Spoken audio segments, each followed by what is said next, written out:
কোরআনে আল্লাহ সুবহানাহু ওয়া তাআলা একদল যুবকের গল্প আমাদেরকে বলেছেন। কার কথা বলছেন? একদল যুবকের কথা।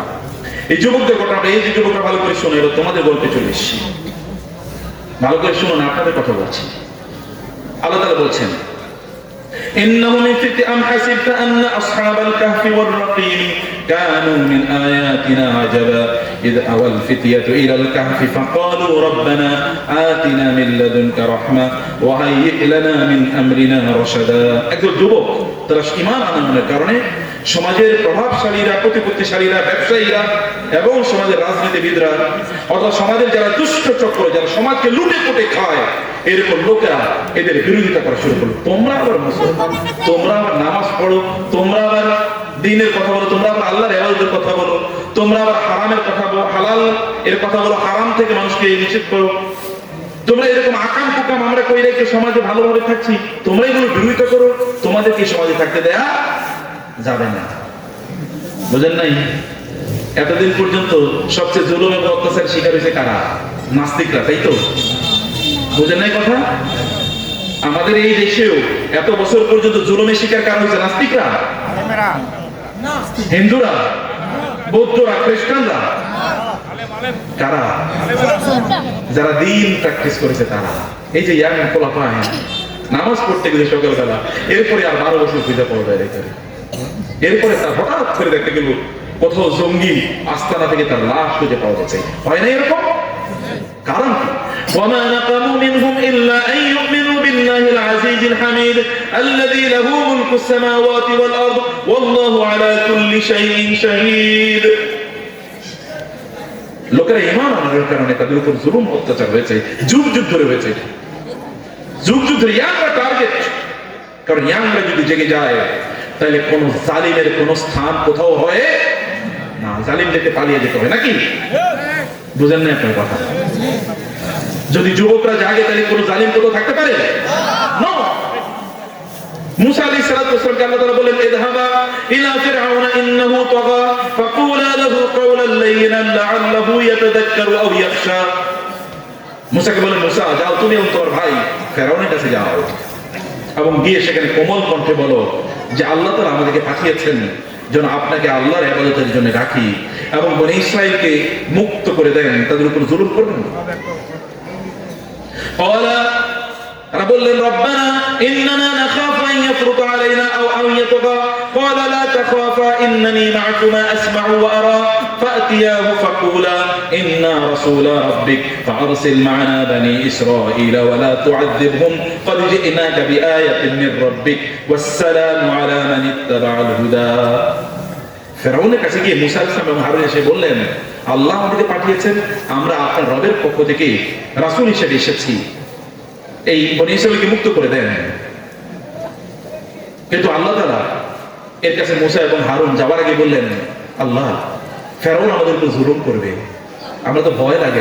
আল্লাহ বললেন, না তাখাফা ইন্নী লা ইয়াখাফু লাদাইয়াল মুরসালুন। যুবকরা শোনো ভালো করে, এক যুবক যাচ্ছে আরেক যুবকের সাথে, দুই যুবক ফিরআউনের কাছে যাচ্ছে। আল্লাহ তাআলা বলেন, লা তাখাফা, তোমরা ভয় পেও না, তোমরা ভয় পাও না, তোমরা আমার কাছে স্পেশাল, তোমরা দিনের কাজ করতে যাচ্ছ, আমি তোমাদেরকে রক্ষা করবো। ইন্নানী মা'কুম আসমা'ু ওয়া আরা, আমি তোমাদের সাথেই আছি, তোমাদের প্রত্যেকটা পদক্ষেপ আমি দেখছি, তোমাদের উপর কে জুলুম করে আমি দেখে ছাড়বো, আজ হোক কাল হোক আমি তাকে নাস্তানাবুদ করেই ছাড়বো। এবং আল্লাহ সুবহানাহু ওয়া তাআলা ফিরআউনকে কি করেছেন দেখেন না? লোহিত সাগরে কিভাবে তাকে নিমজ্জিত করে ধ্বংস করে দিয়েছেন আল্লাহ সুবহানাহু ওয়া তাআলা। এটা আল্লাহ তাআলা করেন। যুবকরা যদি দাঁড়িয়ে যায় তাহলে যুবক তোমাকে বুঝতে হবে হোয়াট ইজ ইউর আইডেন্টিটি। আপনাকে জানতে হবে যে আপনার আইডেন্টিটি, আপনার পরিচয় কি, আপনি কেন আছেন এই পৃথিবীতে, হোয়াট ইজ ইউর রেসপন্সিবিলিটি, আপনার দায়িত্ব কি, এটা আপনাকে বুঝতে হবে। আল্লাহ তাআলা এই যে যুবকদের কথা বলেছেন, আম হাসিবতা আন আসহাবাল কাহফি ওয়ার রাকিব, এই যে কাহফে, যে গুহার মধ্যে যে 7 জন যুবক গিয়ে আশ্রয় নিয়েছিল, কানু মিন আয়াতিনা আজাব, ওরা তো অবাক বিস্ময় করা আমার এক ঘটনা, একটা অবাক করা ঘটনা। ফালাবিসু ফি কাহফিহিম সালাসামিয়াতিন সিনিনা ওয়াজদাদু তিসআ ওয়ালিল্লাহু আ'লামু বিমা লাবিসু লাহু গায়বুস সামাওয়াতি ওয়াল আরদ। আল্লাহ সুবহানাহু ওয়া তাআলা বললেন, তারা সেখানে 309 বছর ঘুম পড়িয়েছিল। তারা ঘুমিয়েছিল কত বছর? 309 বছর। কেবল 309 বছর ঘুমিয়ে তারা ছিল এরকম না, আল্লাহ তাআলা তাদের জন্য কি করেছেন? তারা সেখানে গিয়েছেন, যুবকরা ভালো করে শুনুন, সমাজে তারা দ্বীনের কথা বলেছে, অথবা দ্বীন তারা প্র্যাকটিস করতে চেয়েছিল, কিন্তু জুলুমবাজরা তাদের উপর যখন জুলুম চালিয়ে দেয়, আল্লাহ তাআলা বলেন যাও ফাউ ইলাল কাহফ ইয়ানশুরু লাকুম রাব্বুকুম মির রাহমাতি ওয়া ইউহাইয়্যি লাকুম মিন আমরিকুম মিরফাকা। সেখানে যাও, গিয়ে গুহায় আশ্রয় নাও এবং সেখানে আমার কাছে প্রার্থনা করো, দোয়া করো। আল্লাহর কাছে তিনি দোয়া করলেন, রব্বানা আতিনা মিন লাদুনকা রাহমা ওয়া হাইয়্যি লানা মিন আমরিনা রাশাদা। আল্লাহ আপনি আমাদেরকে রহম দান করুন এবং আমরা কোন পথে চললে আমরা ঠিক থাকতে পারবো এই পথটা আপনি আমাদেরকে বাতলে দেন। আল্লাহ তাআলা বলেন ঠিক আছে, তোমরা ঘুমায় থাকো, যা করার আমি করতেছি, তোমাদের আর কোনো কাজ করা হবে না। তোমরা আমার কাছে চেয়েছো, you just raise your hands towards me, তোমরা কেবল আমার কাছে তোমাদের হাত তুলেছো এবং তোমাদের ফরিয়াদগুলো আমার কাছে বলেছো, ইট ইজ এনাফ, এতটুকুই যথেষ্ট। এবার আমি তোমাদের জন্য সমাজকে পরিবর্তন করে দেব।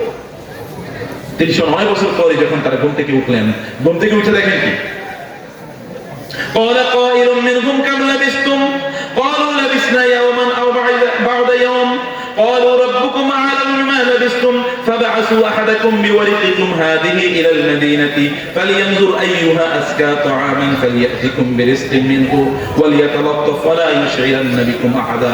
কি অসাধারণ জীবন! তার সাথে আল্লাহ সুবহানাহু ওয়া তাআলা একটা কুকুরও তাদেরকে দিয়ে দিয়েছেন। سيقولون ثلاثة رابعهم كلبهم ويقولون خمسة سادسهم كلبهم رجما بالغيب ويقولون سبعة وثامنهم كلبهم قل ربي أعلم بعدتهم ما يعلمهم إلا قليل فلا تمار فيهم إلا مراء ظاهرا ولا تستفت فيهم منهم أحدا। এদের ব্যাপারে কাউকে জিজ্ঞেস করে আপনার লাভ নাই, আল্লাহ বলছেন তার রাসূলকে, আমি বলতেছি তাদের ঘটনা কি হয়েছে।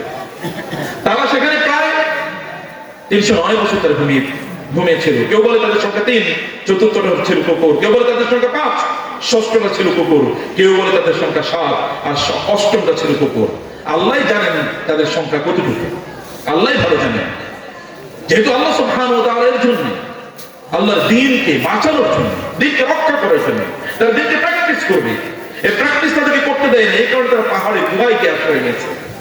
এখন আমাদের যুবকরা করে কি, আমাদের যুবকরা পাহাড়ের গুহায় আশ্রয় নেয় না বটে, তবে ঘরের চিপায় তারা বসে থাকে, অথবা বাজারের কিনারে চিপায় তারা বসে অন্ধকারাচ্ছন্ন একটা জায়গায় ওখানে গাঁজার প্যাকেট নিয়ে বসে থাকে, অথবা ওইখানে কি হেরোইনের প্যাকেট নিয়ে বসে থাকে, অথবা তারা ওইখানে জুয়ার আসরে তারা বসে থাকে, অথবা রুমে তারা নীল সংস্কৃতি দেখার জন্য রাত 2টায় বা 2:30টায় তাদের মূলত দিন শুরু হবে নাকি রাত যখন 2:30-3টা বাজে তখন মূলত তারা কাম শুরু হইল। আর এই কাম কি কাম তো আপনার বুঝছেন, তখন তার মূলত কাজ শুরু হয়। ওই যুবকরা দেখো ওই যুবকদেরকে আমরা তারা কি করেছেন,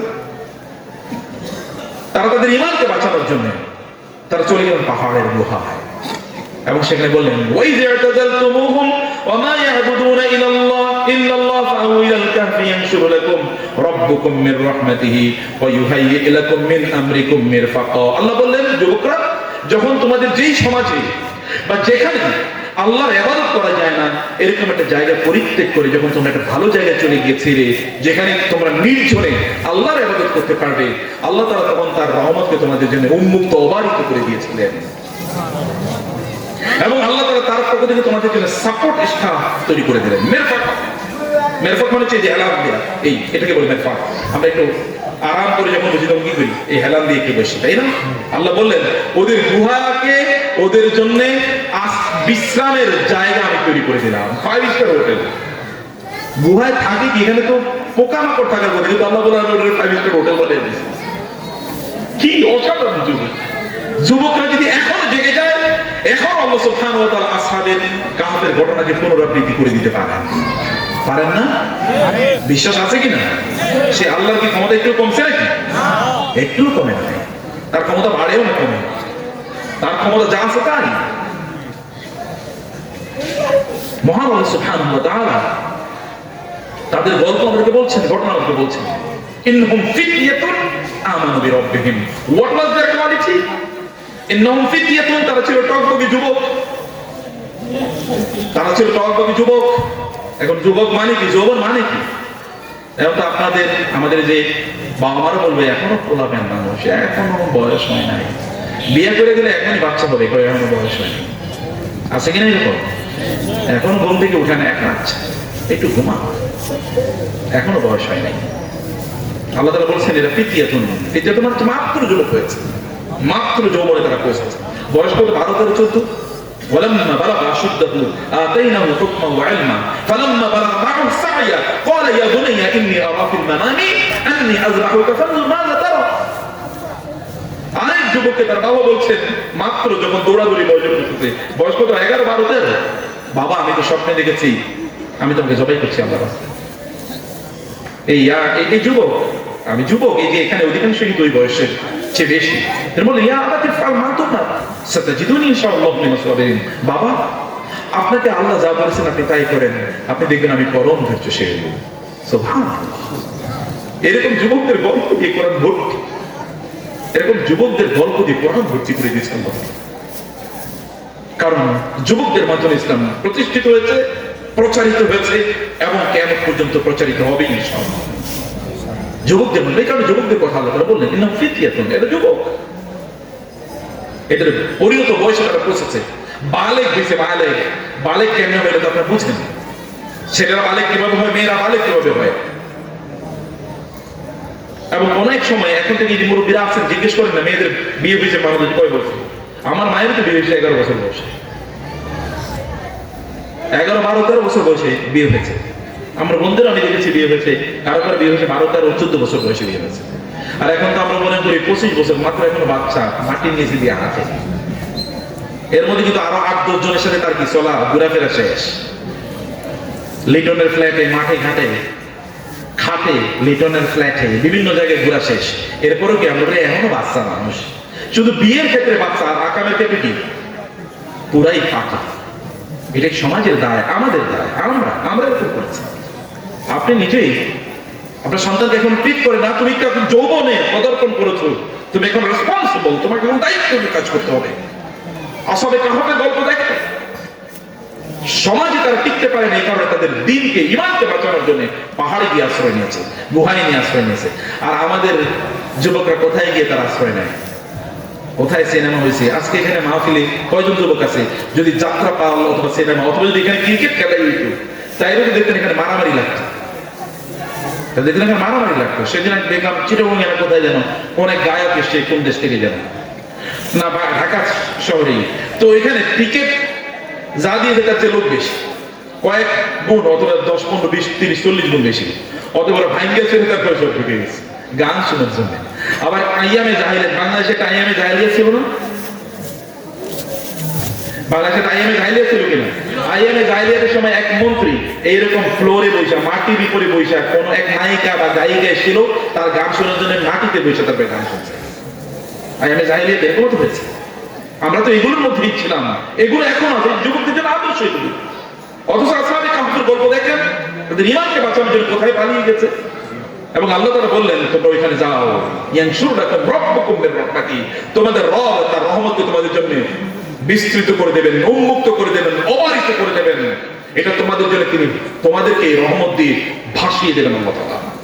ওয়া ইউহাইয়্যি লাকুম মিন আমরিকুম মিরফাকা, তোমাদের জন্য সাপোর্ট টিম করে দেবেন। তোমরা এখানে ঘুমাও, তোমরা যা চেয়েছো তোমাদের পক্ষে আমি ফেরেশতা নাজিল করে সমাজকে পরিবর্তন করে দেব।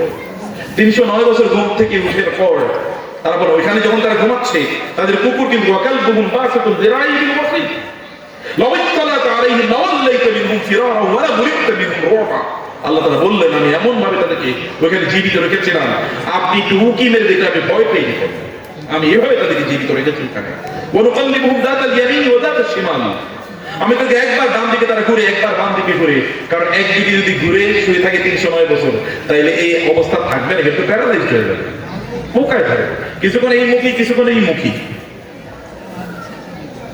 এবং আল্লাহ তাআলা বলেন আমি পাহাড়ের উপরে এমন ভাবে সূর্যের আলো ফেলছিলাম যে সূর্যের আলো তাজাওয়ার আন কাহফিহিম যাতাল ইয়ামিন ওয়া ইযা গারাবাত তাকরিদুহুম যাতাশ শিমালি ওয়া হুম ফি ফাজওয়াতিন মিন। এরা গুহার মুখে আছে, কিন্তু সূর্য যখন উদিত হয় তখন একটু হেলে যায়, যখন অস্তমিত যায় তখন একটু হেলে যায়, একটু হালকা সেখানে সূর্যের আলো ঢুকে, কিন্তু পুরো আলো যদি ঢুকে তাহলে পুরো ছাই হয়ে যাবে। আবার যদি আলো না ঢুকে তাহলে তো বরফ হয়ে যাবে। এই কারণে আমি একটা আলো আধারে একটা নাতিশীতোষ্ণ ব্যবস্থা তার জন্য গুহার মধ্যে ব্যবস্থা করে রেখেছি। আর ওই কুকুর তাদেরকে পাহাড় যেন কেউ না আসতে পারে। কি অসাধারণ! 309 বছর কেমনি ঘুমায় থেকে বলো 309 বছর। ঘুম থেকে উঠার পরে বললো কি ব্যাপার, কতক্ষণ ঘুমাইছো? একজন বলো চোখ কষলে কষলে মনে হয় আধা দিন ঘুমাইছি। আরেকজন বলো না আরেকটু বেশি। আরেকজন বলো আরে ভাই কতক্ষণ ঘুমাইছি এটা চিন্তা করার দরকার নেই, পেটে ক্ষুধা লাগছে খাবার নিয়ে আসো। ইয়াংটা ভালো করে শুনুন, ক্ষুধা লাগছে খাবার নিয়ে আসো। তো খাবার কি দিয়ে আনবে? যাও এখানে মাস্তানি করো, রামদা নিয়ে যাও, এখান থেকে খাবার নিয়ে আসো। যদি না দেয় তাহলে কোপাইবা নাকি? হ্যাঁ, এটাই তো দেখতে পাচ্ছি আমি চারদিকে। তাই তো আমি দেখতে পাচ্ছি যুবকদের তো এখন যুবক শুনলেই একটা ভয়াবহ চিত্র মাথায় বেশি উঠে। এ বুঝি ভয়াবহ সন্ত্রাস? সামনে দেখলে ভয় লাগে, আইতেছে কি সন্ত্রাসী আসতেছে না? বলেন না আমার খাবার ক্ষুধা লাগছে, খাবার কোথায় আছে? আমার কাছে টাকা আছে, টাকা নিয়ে যাও। আমার কাছে টাকা আছে, টাকা নিয়ে যাও। এবং সবচেয়ে হালাল খাবার কোথায় আছে? ওই এলাকায় হালাল খাবার পাওয়া যায়, ওখান থেকে খাবার নিয়ে আসো, যাও। টাকা ছাড়া 309 বছর ঘুমিয়ে আছে। তারপর সমাজের সবচেয়ে প্রভাবশালী যুবক, তারপর বলে টাকা ছাড়া খাবার কেনা যাবে না। এমন আপনি যুবক ওইখানে অনেকে বাদাম বেছে 2 টাকা করে টিপ দিয়ে খেয়ে ফেলাইবেন। আপনি মাস্তান, একটু ভাব দেয় দিব না, ভাবনা দেখে কেমনি হইবে? অমুকের কাছে একটু মোট করে খেয়ে ফেলাইবেন, ভাবনা দেখে কেমনি হইবে? যা খাচ্ছেন তাই হারাম খাচ্ছেন, এবাদত স্বাদ এমনি কি নষ্ট হয়ে যায় না? যাও খাবার নিয়ে আসো। খাবার আর ওইজনে পাঠালো, টাকা দিয়ে দেবে, যাও খাবার নিয়ে আসো। তবে হালাল খাবার আনতে হবে। হালাল এবং হারাম এখন যুবকদের মধ্যে আপনি হালাল এবং হারামের বোধ বিচার আছে কি? বৃদ্ধদের মধ্যেই তো না। এই যে আপনারা ইনকাম করেন কি করেন? আপনি কোনদিন চিন্তা করে দেখেছেন আমি কি হালাল ইনকাম করলাম নাকি হারাম ইনকাম করলাম? আর এই জন্য আয় যখন আপনি কাটেন, যখন আপনি ওজনে কম দেন, সবাই ওয়াইলুল মুতাফফিফিন, ব্যবসা যারা করেন, আল্লাযীনা ইযা কালু আলান নাসি ইস্তাওফুন ওয়া ইযা কালুহুম ওয়া ওয়াজানুহুম ইউখসিরুন আলা ইয়াযুন্নু উলাইকা আন্নাহুম মাবউসুন লিয়াউমিন আযীম ইয়াওমা ইয়াকুমু নাসু লিরাব্বিল আলামিন। যে মানুষ রব্বুল আলামিনের সামনে দাঁড়াবে, সেদিন তাদের জবাবদিহি করতে হবে। তারা কি বুঝে না? শুআয়ব আলাইহিস সালামের জাতির একটাই অপরাধ ছিল, কি ছিল জানেন? কি ছিল? তারা মানুষের ওজনে কম দিত, একটাই। এবং ওই জাতিকে আল্লাহ ধ্বংস করে দিয়েছেন। যদি তাই হতো, আমাদের উপর যদি কোরআন নাযিল না হতো, মুহাম্মদ সাল্লাল্লাহু আলাইহি ওয়াসাল্লাম যদি আমাদের নবী না হইতো, তাইলে এইরকম অপরাধ তো আমরা প্রতিদিনই ডাইল ভাতের মতো খাই নাকি বলেন? এই অপরাধ করে না, এই বাজারে খুঁজে পাওয়া যাবে নাকি কোনো লোক? বিশাল বড় আল্লাহওয়ালা, নামাজে সবার আগে যায়। একবার আমার জীবনে ঘটনা ঘটছে। আমি ইউনিভার্সিটির ছাত্র, তখন ঢাকায় গেছি। আমি যাবো বিদেশে পড়তে যাবো, পাসপোর্ট করা লাগবে। তো পাসপোর্ট করার জন্য কি করতে হবে? আমার ফ্রেন্ড বললো যে তুমি মানে এসপি বা ডিবি অফিসে যাও। তখন বলছিল যে ওইখানে যাও, পুলিশ ভেরিফিকেশন করে নিয়ে আসতে হবে। আমি গেলাম। তো যাওয়ার পর ওইখানে এক ভদ্রলোক, জোর নাম, আমি গিয়ে বসছি, পরিচয় দিয়েছি। ইয়াং ম্যান তো তখন দেখতে আরো হয়তো বা খারাপ লাগার কথা ছিল না। দেখলেও তুমি একটু শ্রদ্ধা, ইউনিভার্সিটির ছাত্র, আবার দাড়ি টুপি আছে, অশ্রদ্ধা তো করার কথা না। আমি জাহিলিয়াতের আগের সময় কথা বলতেছি, এখন থেকে ধরে না কমপক্ষে আরো 30 বছর আগের কথা বলতেছি। তো যাওয়ার পর ওই ভদ্রলোক আবার বললেন যে আমি 12টার দিকে গেছি বা 11:30টার দিকে, বিভিন্ন কাহিনী, গল্প টল্প ইত্যাদি এগুলো করতে পয়সা লাগে, হাবিজাবি ইত্যাদি কাহিনী টাহিনী কইয়া। এরপরে আমার বলতেছে যে আপনার এটা করতে তো বেশি টাকা লাগবে, আচ্ছা আপনি আমার 1000 টাকা দিয়ে দিল। আচ্ছা ঠিক আছে, আমি তো এখন টাকাটা নিতে পারবো না, জোহরের নামাজের সময় হয়ে গেছে, নামাজটা পড়ে আসি। বুঝতে পারছেন? নামাজ কিন্তু 1:01 জামাত, 1টা বাজার আগে এসে নামাজের জন্য তাড়াহুড়া করতেছে, না এখন কথা বলতে পারবো না, হুলুস্থুল নামাজ পড়তে যাবে।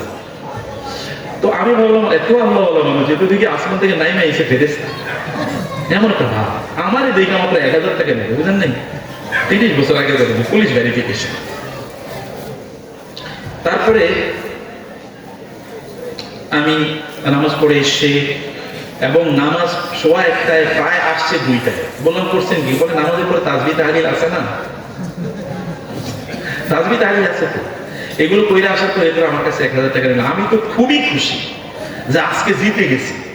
যে আমার ফ্রেন্ডের বললাম 1000 টাকা দিয়ে একটা শাড়ি আসছি, তো খুবই আমার খুব শ্রদ্ধা করছে। বলে মিয়া একটা কত লাগার কথা না, তুমি 1000 টাকা দিলা কে? এটা তো পুরো টাকা লাগে, এটা তো ফ্রি করে দেবে, তুমি এত টাকা দিলে কেন?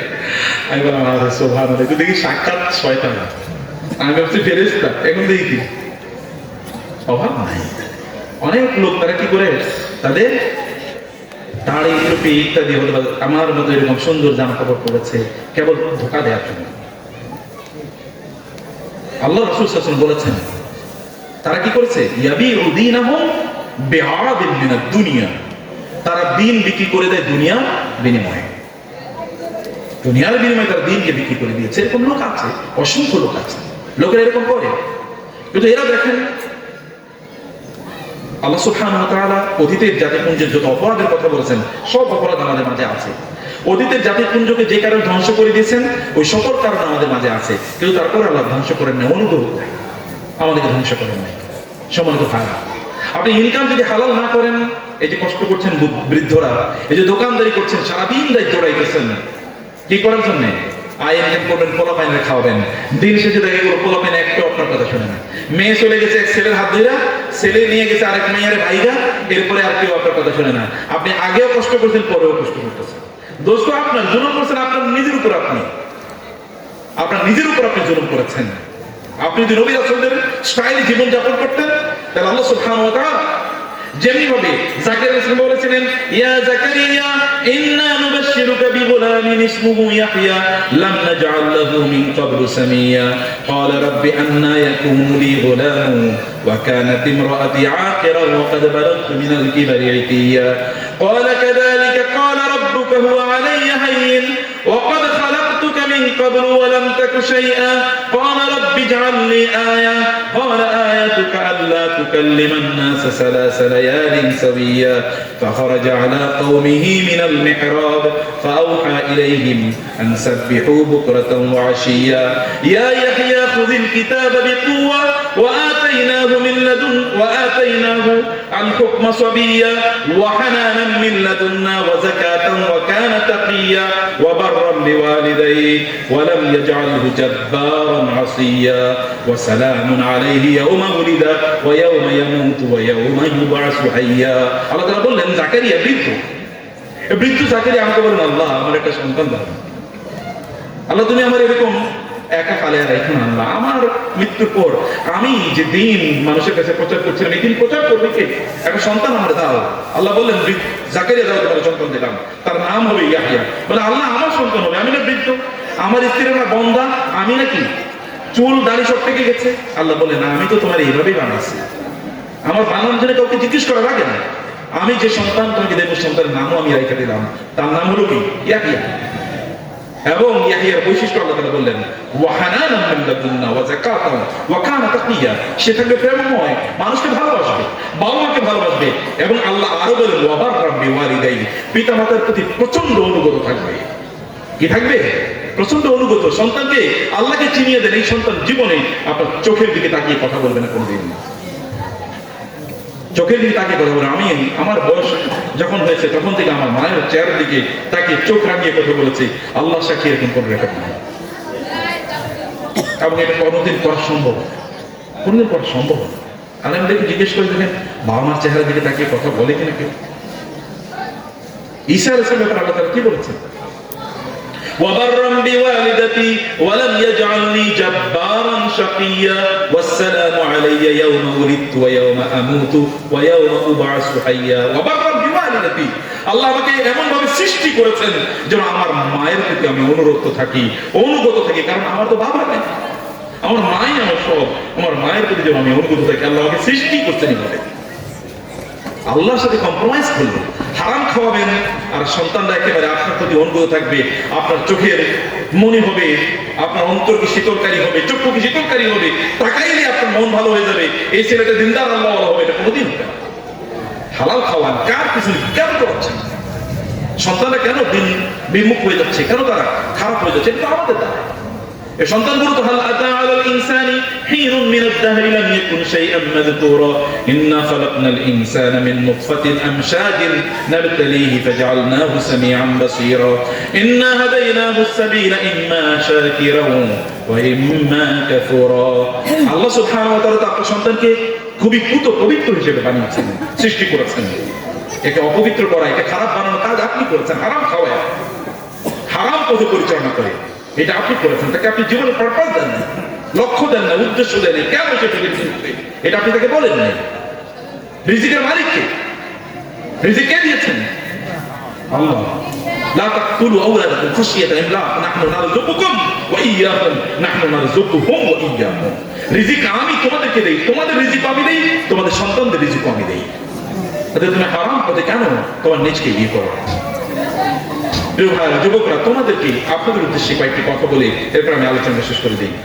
যুবকরা, আল্লাহ সুবহানাহু ওয়া তাআলা আপনাদের জন্য কোরআনে অনেকগুলো এক্সাম্পল বলেছেন। এই যে দেখেন আসহাবুল কাহফের কথা, 309 বছর পর তারা যখন ওই যে খাবার আনার জন্য বাজারে গেল, কারণ সেখানে যে স্বর্ণ মুদ্রা নিয়ে গেছিল এটা গুপ্ত ধর্মের মতো করে মনে হলো, কারণ 309 বছর এর কত আগে এই সম্পদ এগুলো আপনার তৎকালীন সমাজে এগুলো টাকা হিসেবে পরিচালিত হতো।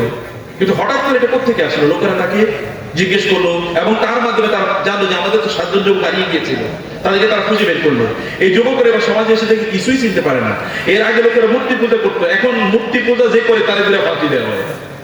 মানে পুরো ভিন্ন চিত্র। কি ভাই, আমরা আমাদেরকে মেরে ফেলবে এই ভয়ে আমরা গিয়েছি কোথায়? গুহায়। এখন এই যে চিত্র ভিন্ন। যারা আমরা যে ইবাদত করতাম, যারা ইবাদত করতাম, তার ইবাদত না করলে এখন এরা কি সমাজে থাকতে পারছে না? তো বিপরীত চিত্র। আল্লাহ সুবহানাহু ওয়া তাআলা ওই যুবকদের কল্যাণে গোটা সমাজকে পরিবর্তন করে দিয়েছেন। ঠিক একই কাজ আল্লাহ সুবহানাহু ওয়া তাআলা ইউসুফ আলাইহিস সালামের কথা আল্লাহ বলেছেন কোরআনে। দেখেন ইউসুফ আলাইহিস সালাম কত অপরাধ করার কত বিশাল সুযোগ তার সামনে। وراودته التي هو في بيتها وغلقت الابواب وقالت هيت لك قال معاذ الله انه ربي احسن مثواي انه لا يفلح الظالمون। ইউসুফ আলাইহিস সালামকে ওই নারী বললেন, আসো আমরা একসাথে সময় কাটাই। ইউসুফ বললেন, না মাআযাল্লাহ, আমি আল্লাহর কাছে আসতে চাই। ইন্নাহু রাব্বি আহসানা মাসওয়ায়া, আপনার স্বামী আমার সাথে কত উত্তম আচরণ করেছে, আমাকে বাজার থেকে কিনে এনে রাজপ্রাসাদে জায়গা করে দিয়েছে, আমি তার সাথে আচরণ করবো? এটা তো জুলুমের কাজ, আমি এটা করতে পারবো না। قال رب السجن احب الي مما يدعونني اليه والا تصرف عني كيدهن اصب اليهم واكن من الجاهلين। আল্লাহ, এখান থেকে আমাকে বাঁচানোর জন্য প্রয়োজনে কারাগারে আমাকে আপনি নিক্ষেপ করুন। আমি কারাগারে থাকতে চাই, কিন্তু রাজপ্রাসাদে আমি থাকতে চাই না। যুবক, তিনিও তো যুবক, তিনি রাজপ্রাসাদে থাকতে চাননি, তিনি কারাগারে প্রয়োজন চলে যাবেন, কিন্তু তার নিজকে তিনি রক্ষা করবেন। আমাদের আজকের সমাজের যুবকদের যে মৌলিক যে সমস্যাগুলি, যে সংকটগুলো আমরা দেখতে পাই, যুবকদের 1 নম্বর সংকট হলো তাদের জীবন কেন, এটা পারপাস তারা বুঝি না কেন পৃথিবীতে আছে। সময়কে তারা মূল্য দেয় না। সময় কি? ওয়াল আসরি ইন্নাল ইনসানা লাফি খুসর। আপনার যৌবনের জন্য আল্লাহর কাছে জবাবদিহি করতে হবে। কিয়ামতের দিন আপনার সময়ের জন্য আল্লাহর কাছে জবাবদিহি করতে হবে। যৌবন সবচেয়ে প্রোডাক্টিভ টাইম।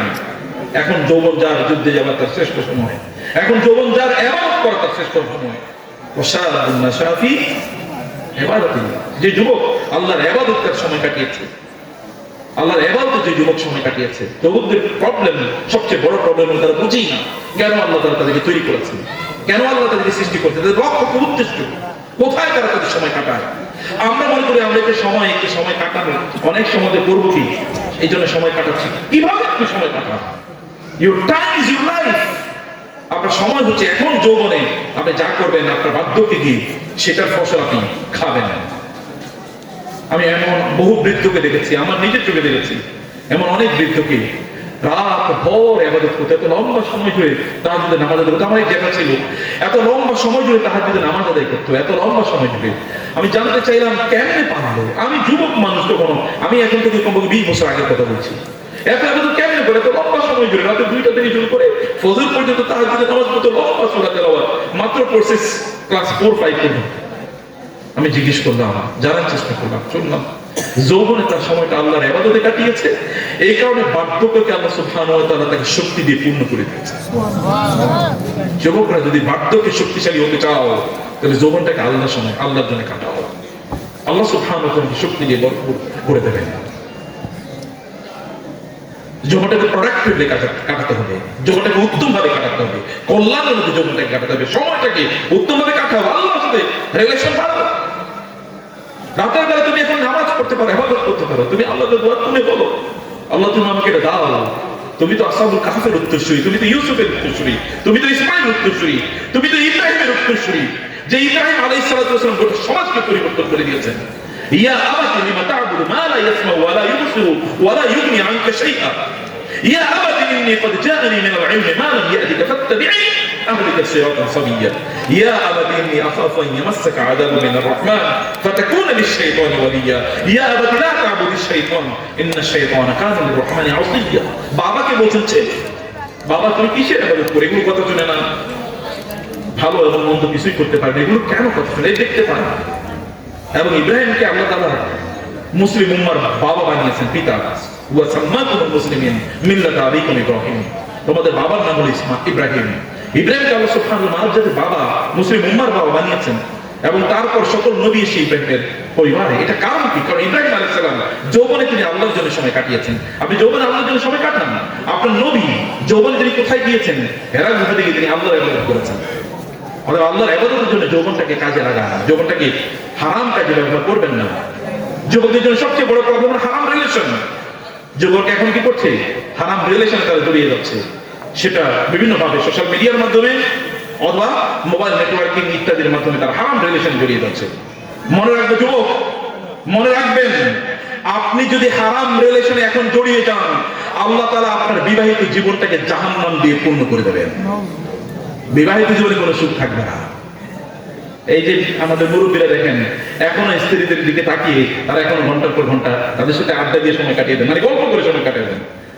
আর যুবকরা এই যারা ফষ্টি নষ্টি করে সময় কাটায়, বিয়ের পরের দিন থেকেই বক্সিং চলে কিনা দেখেন না, মারামারি কি পরিমাণ মারামারি। আমরা তো এগুলো সমাধান করতে করতে আমাদের দিন যায়,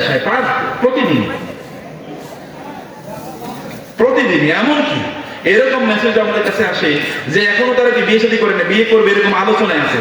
এর মধ্যে একজন আরেকজন কি করেছে, মেসেঞ্জারে তালাক দিয়ে দেয়, তোমার আমি তালাক দিয়ে দিলাম। বিয়ে করে নেই, এখন তারা কি তালাক দিয়ে দেয়। এরকম মানসিক রোগী হয়ে গেছে এখনকার যুবক। কারণ তারা আসলে সত্যি করতে কি, তারা হারাম রিলেশনের মধ্যে তারা তাদের সময়গুলোকে কাটিয়েছে। হালাল রিলেশনে সময় কাটাও, হালাল রিলেশনে তোমরা আসো। যদি বিবাহিত জীবন শান্তিপূর্ণ পেতে চাও, যদি সুখী জীবন পেতে চাও, তাহলে তোমাদের চোখকে নিয়ন্ত্রণ করো। চোখকে নিয়ন্ত্রণ না করলে কোনোদিন তোমার ইবাদতের স্বাদ আসবে না, তোমাদের বিবাহিত জীবন কোনোদিন সুখময় হবে না। এটা কোনোদিন আল্লাহ তাআলা করবেন না। কুলিল মুমিনিনা ইয়াগুদ্দু মিন আবসারিহিম ওয়া ইয়াহফাযু ফুরুজাহুম ওয়া কুলিল মুমিনাতি ইয়াগুদ্দুনা মিন আবসারিহিন্না ওয়া ইয়াহফাযুনা ফুরুজাহুন্না। চোখকে নিয়ন্ত্রণ করো। আপনি যদি চোখকে নিয়ন্ত্রণ করতে পারেন, যুবকরা খেয়াল করবেন, ভালো করে শুনুন, তাহলে বিবাহিত জীবনটা একটা জান্নাতি জীবন হবে ইনশাআল্লাহ। আপনার স্ত্রীকে নিয়ে আপনি সুখে থাকবেন। আদারওয়াইজ দেখবেন আপনার স্ত্রী যাইতেছে একদিকে, আরেকজন যাইতেছে একদিকে। পরকীয়ার যে ভয়াবহ মহামারী আমরা দেখতে পাচ্ছি, এটাই বৃদ্ধদের কোন এই যে মুরব্বীরা আছে, জিজ্ঞেস করে তো পরকীয়ার নাম তারা শুনছে না, তাদের বউরা নাম শুনছে কোনোদিন, তাদের ওয়াইফরা। তো তোমাদের আপনাদের জীবন এরকম পরকীয়া তো আইলো কেন? কারণটা কি? কারণ তো আপনার অপরাধ, আপনি আগে করেছেন, অন্যায় করেছেন। আপনি বিবাহিত জীবনে যে মজা আছে, স্বাদ আছে, এটা তো আগেই শেষ। তাহলে বিবাহিত জীবনে করবে কি? এরপর তো মারামারি করার কিছুই নাই, নাথিং ইজ দেয়ার। সেখানে আর কোনো কিছু থাকে না, নাথিং ইজ লেফট, কোনো কিছু থাকে না। হারাম রিলেশন, আধুনিক যুগে যেটাকে প্রেম প্রীতি ইত্যাদি বলা হয়, এটা 100 ভাগ হারাম। 1 ভাগ এখানে হালাল হওয়ার কোনো সুযোগ নাই, 1 ভাগ হালাল হওয়ার সুযোগ নেই, এটা পুরোটাই হারাম। এরকম কোন রিলেশন তৈরি করা যাবে না। এই রিলেশন তৈরি করলে আল্লাহর সাথে সম্পর্ক নষ্ট হয়ে যায়। ভালোবাসার সম্পর্ক করলে আল্লাহর সাথে ঘরে দেখো, রাতের ইবাদত আল্লাহর জন্য করে দেখো, আল্লাহ সুবহানাহু ওয়া তাআলা কি পরিমাণ সুখ দিয়ে, অন্তরটাকে শান্তি দিয়ে আল্লাহ তাআলা অন্তরটাকে পূর্ণ করে দেন। রাতের ইবাদতের মজা, যারা প্রেম প্রীতির নামে সময়গুলো কাটায়, এরা যদি বুঝতো রাতের ইবাদতে কি মজা আছে, তাহলে তারা এই হারাম রিলেশনে তারা সময় কাটাতো না। আল্লাহর সাথে কথোপকথন করেই দেখেন, এই হারাম নারীর সাথে কথোপকথন করে লাভ কি? আল খাবিসাতু লিল খাবিসিনা ওয়াল খাবিসুনা লিল খাবিসাত ওয়াত তাইয়্যিবাতু লিত তাইয়্যিবিনা ওয়াত তাইয়্যিবুনা লিত তাইয়্যিবাত উলাইকা মুবাররাকুনা মিম্মা ইয়াকুলুন লাহুম মাগফিরাতুন ওয়া রিজকুন কারীম। আল্লাহ তাআলা বলেছেন, যে সকল পুরুষরা হারাম রিলেশন করে, ওদের বউরাও আরেকজন, ওদের যার সাথে হারাম রিলেশন করে, ওই মাইয়া আরো কয়েকজনের সাথে হারাম রিলেশন করতেছে। বুঝো নাই? আপনি যার সাথে হারাম রিলেশন করবেন, ও মেয়েও দেখবেন আরো 8-10 জনের সাথে হারাম রিলেশন করে করে বেড়াচ্ছে। এখন তো আর একজন চলে না, এখন অনেকজনের নিয়ে চলতে হয় আমাদের। এরকম একটা অবস্থা হয়েছে না? এটা কারণ হচ্ছে আপনি খবিশ, যে আল্লাহ বলছে এগুলো তো খবিশ। বিয়ে বহির্ভূত সম্পর্ক, এটা খবিশরা মেনটেন করে। খবিশদের জন্য আল্লাহ খবিশ মেনটেন করে রেখেছেন, আর যারা তাইয়্যিব পবিত্র, তার জন্য আল্লাহ তারা পবিত্র মানুষ তৈরি করে রেখেছেন। আপনারা যারা মুরব্বীরা যারা আছেন, আপনাদের দায় কি? وأنكحوا الأيام منكم والصالحين من عبادكم وإمائكم إن يكونوا فقراء يغنيهم الله من فضله। আপনাদের সন্তানদেরকে আপনারা বিয়ে দিয়ে দেন, তাড়াতাড়ি বিয়ে দেন। বিয়ে যদি দেন, আল্লাহ তাআলা এই বিয়ের কারণে আপনাদের ঘরগুলো সম্পদ দিয়ে পূর্ণ করে দেবে। আপনাদের সন্তানদের যদি চাকরি না থাকে তাহলে বিয়ে করে দেন, দেখেন আল্লাহ তাআলা এর কারণে আল্লাহ তাআলা তার চাকরি ব্যবস্থা করে দেবেন। ওর যদি ব্যবসা বাণিজ্য উন্নতি না হয় বিয়ে করে দেন, দেন ব্যবসা উন্নতি হয়। ওর যদি আইন কামের ব্যবস্থা না থাকে বিয়ে করে দেন। আল্লাহ বলছেন, এটা আল্লাহর ওয়াদা। ইন ইয়াকুনু ফুকারা ইউগনিহুমুল্লাহু মিন ফাদলি আল্লাহু ওয়াসিউন আল্লাহু ওয়াসিউন আলিম। আল্লাহ তাআলা বলেছেন যদি তারা তাদের চরিত্রকে উন্নত রাখার জন্য বিয়ে করে, তাহলে আল্লাহ তাআলা তার স্পেশাল অনুগ্রহ দিয়ে এদেরকে ধনী বানিয়ে দেবেন। আল্লাহ বলছেন, মুরব্বিদেরকে জিজ্ঞেস করে দেখেন বিয়ের পরে তাদের সম্পদ বাড়ছে না কমছে, জিজ্ঞেস করে দেখেন। আপনারা নিজেরাও জিজ্ঞেস, তোমরা নিজেরাও জিজ্ঞেস করো, আমাকে জিজ্ঞেস করো, আমাদের ওলামায়ে কেরামদেরকে জিজ্ঞেস করে যে বিয়ের পর সম্পদ বাড়ে না কমে? বাড়ে, যদি তার নিয়ত থাকে। আল্লাহ রাসূল বলেছেন, ওয়ান্নাকিহুল্লাযী ইউরিদুল আফাফা, যে যুবক বিয়ে করে তার চরিত্রকে ঠিক রাখার জন্য আল্লাহ তাআলার উপর দায়িত্ব হয়ে যায় ওই যুবককে সাহায্য করা। এটা আল্লাহর দায়িত্ব হয়ে যায়। বিয়ে করো, এবং মুরব্বিদেরকে বলছে বিয়ে করান। বিয়ে করার ক্ষেত্রে ধনী অথবা সৌন্দর্য এই দুটো থাকাই না। ওই ছেলেটা অনেক টাকা পয়সার মালিক, মদ খাক, এরপরে ভালো হয়ে যাবে, জীবনে কোনোদিন ভালো হয় না। বিয়ের আগে যে ভালো হয়, বিয়ের পরে কেমনে ভালো হবে? ভালো হওয়ার কোন কারণ, এই কারণে এই যে আমাদের মুরব্বিদের সমস্যা। আপনি দেখেন আপনার মাইয়াটারে বিয়ে দিলেন, ওই ছেলেটা মদখোর, জুয়াখোর, তাতে কিছু যায় আসে না। নামাজ পড়ে না, তাতে কিছু যায় আসে না। সে ফষ্টি নষ্টি করে বেড়ায়, তাতে কিছু যায় আসে না। টাকা পয়সা আছে, ভালো চাকরি আছে, সরকারি চাকরি করে একটা সিকিউর জব আছে, নো প্রবলেম, তার কাছে বিয়ে দিয়ে দেন। এই যে বিয়ের কারণে পরবর্তী যে প্রজন্মগুলো তৈরি হবে, এই প্রজন্মগুলো আল্লাহর কাছে আপনার বিরুদ্ধে কিয়ামতের দিন নালিশ দেবে যে এদের কারণে আমরা ভালো